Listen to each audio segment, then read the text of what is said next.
Vincent Jeanbrun, bonjour. Bonjour. Un bon et un très bon sondage hier soir pour Valérie Pécresse. Harris Interactive pour Challenge la donne ex-aequo à la 3e place avec Éric Zemmour.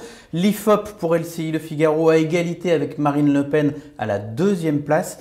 Cette enquête-là a été réalisée entièrement après son investiture par les adhérents LR samedi. Comment est-ce que vous expliquez cette envolée ?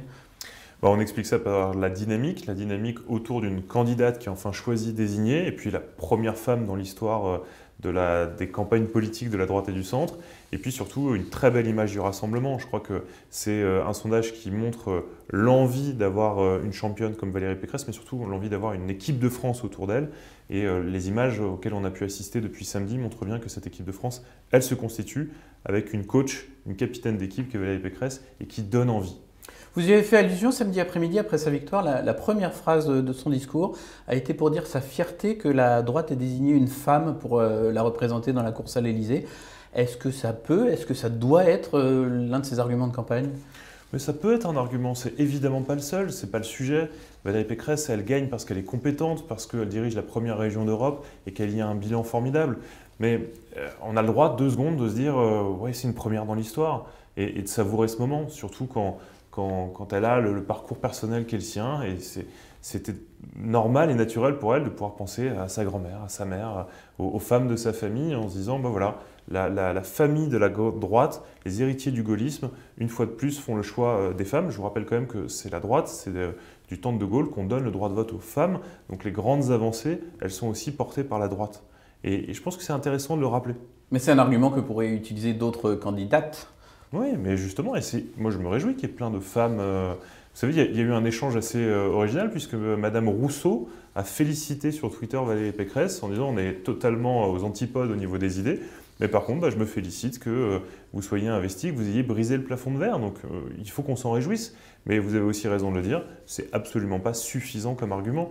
Et si Valérie Pécresse se qualifie dans ses sondages avec cette belle dynamique aux portes du second tour, et d'ailleurs, on le voit bien dans les sondages, c'est la seule en capacité de battre Emmanuel Macron au second tour. Pour le moment, l'IFOP la donne à 48% face à Emmanuel Macron dans un 2e tour éventuel, 52%. Oui, on est encore au tout début, mais ce que je veux dire, c'est qu'aucun autre candidat présent aujourd'hui dans l'élection présidentielle ne peut battre Emmanuel Macron. La seule demain, c'est Valérie Pécresse, parce qu'elle est justement positionnée dans un projet pour la France, un projet d'avenir, loin de M. Zemmour ou de Marine Le Pen qui n'ont que le passé devant leurs yeux, et loin d'un Emmanuel Macron qui, malheureusement, a beaucoup promis mais n'a pas fait. Et donc nous, on crée un chemin et on propose un avenir plus moderne, plus radieux pour les Français. Alors justement, Valérie Pécresse, elle a su parler au cœur militant des Républicains, un peu plus de 100 000 personnes. Maintenant, il va falloir élargir son électorat, élargir plutôt vers le centre ou plutôt vers la droite ? Alors, j'ai beaucoup entendu cette question depuis de 48 heures. Le premier parti de France, c'est pas le centre, c'est pas la droite, c'est pas la gauche, c'est pas l'extrême droite, ce sont les abstentionnistes. Ce sont tous ces Français et ces Françaises qui se disent les politiques, on les voit à la télé, on les entend à la radio, mais on ne sait pas bien ce qu'ils font concrètement. La force de Valérie Pécresse, et elle l'a montré en Ile-de-France, c'est qu'elle est capable de dire des choses fortes, elle a le courage de dire, mais elle a surtout la volonté de faire, et elle l'a prouvé à la tête de la première région de France et même la première région d'Europe. Elle a porté des combats forts, elle les a mis en œuvre. Et cette capacité à rendre la politique, la chose publique, concrète, cette capacité à dire « mais moi je ne vais pas vous faire des beaux discours, je ne suis pas là pour plaire, moi je suis là pour faire », elle a ça dans son ADN et je crois que c'est un message qui passe auprès des Français. Il n'empêche, la crédibilité, c'est un des défis de la droite dans cette élection. Beaucoup d'électeurs se disent hier, la droite n'a pas tenu ses promesses, pourquoi est-ce qu'elle les tiendrait aujourd'hui ? Je vous prends un exemple. Le propre directeur de campagne de Valérie Pécresse, Patrice Stefanini, grand spécialiste des questions d'immigration, reconnaissait dans un livre l'an dernier que les flux migratoires n'avaient pas baissé sous Nicolas Sarkozy. Valérie Pécresse, elle tient un discours très ferme sur ces questions. Est-ce qu'elle sera davantage capable de l'appliquer ? Moi j'ai la chance, on se le disait tout à l'heure, moi j'ai la chance de la connaître depuis plus de 10 ans. Et à chaque fois qu'elle a dit, elle a fait. C'est sa force. Et là-dessus, quand vous dites la droite n'a pas toujours tenu ses promesses, quand elle était ministre des universités, elle a pris l'engagement de porter jusqu'au bout une réforme extrêmement difficile sur l'autonomie des universités. Elle l'a dit, elle l'a fait. À la tête de la région Île-de-France, elle a dit qu'elle la désendetterait. Elle l'a fait. Elle a dit qu'elle déménagerait le siège de la région Île-de-France, qui était au cœur de Paris, dans les plus beaux arrondissements. Elle a dit j'irai mettre le siège en banlieue pour faire des économies et faire de la bonne gestion. Elle l'a fait. Je pourrais vous citer 1 million d'exemples comme cela. On a affaire à quelqu'un qui est efficace. Voilà. Et je réinsiste sur le côté, je ne suis pas là pour plaire, je suis là pour faire. Parfois, elle a subi des critiques qui disaient mais vos propositions elles sont tellement concrètes qu'on se demande parfois où est la grande vision. Mais la grande vision, c'est justement l'efficacité, c'est justement d'être dans le concret, c'est justement de dire moi je ne vous décevrai pas parce que ce que je vous dis c'est faisable et réaliste. Elle a gagné aussi parce qu'elle avait un projet, à mon sens le meilleur projet, mais surtout le projet le plus crédible parce qu'il était chiffré, parce que les textes de loi étaient déjà rédigés. C'est ça Valérie Pécresse. Elle n'est pas là pour faire des beaux discours, elle est là pour agir. Les 5 postulants à cette investiture ont réussi à faire campagne sans se déchirer, ça a été salué assez unanimement.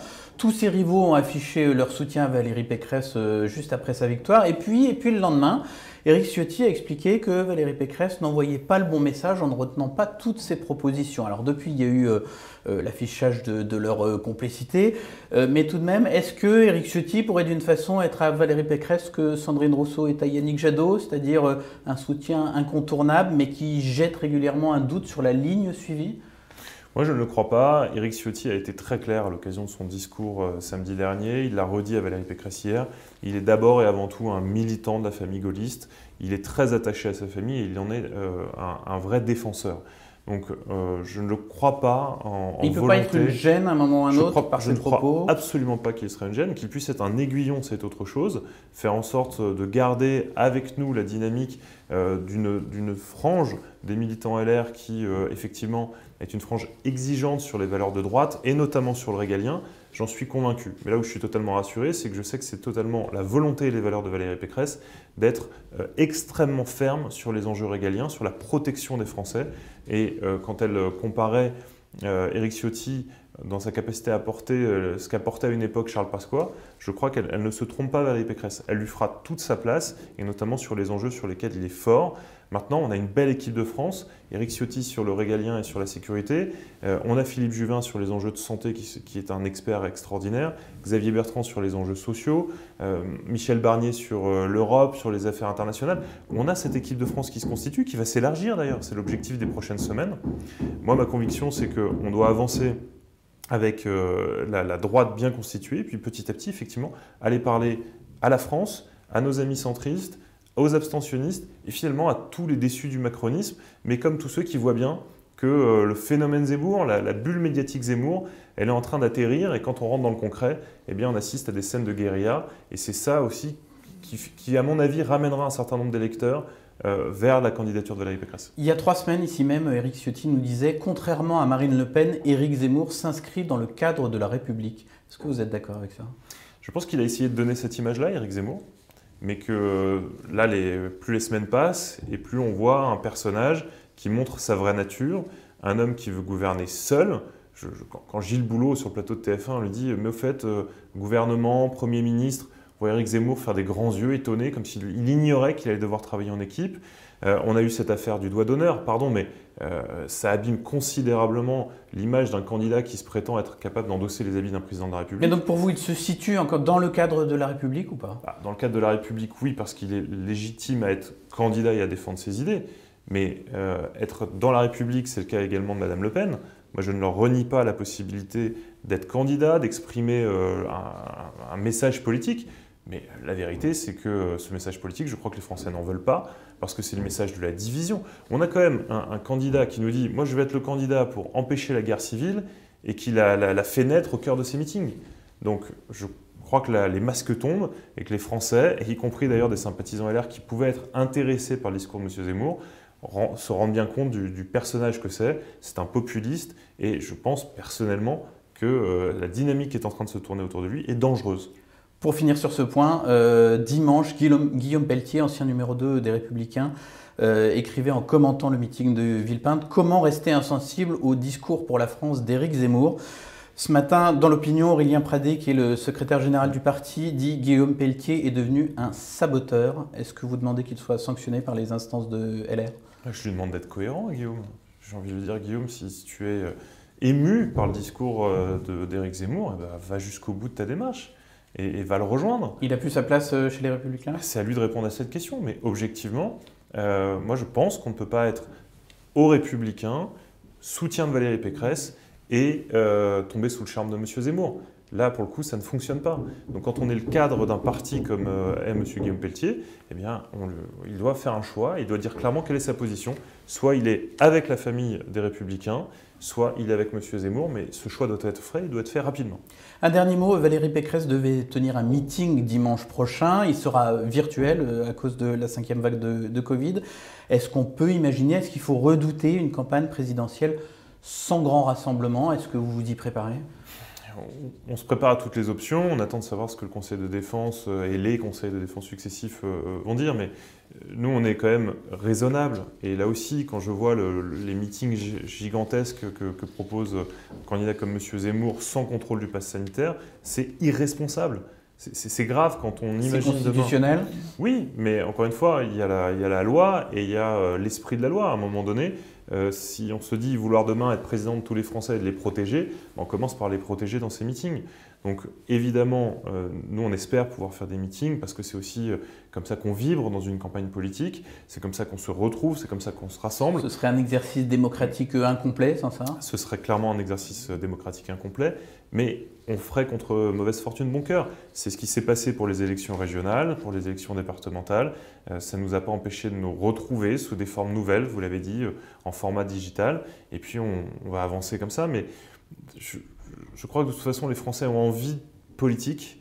C'est un temps où on a envie de se tourner vers l'avenir, on a envie de réinterroger notre modèle et il y aura de la politique dans cette campagne, ça j'en suis certain.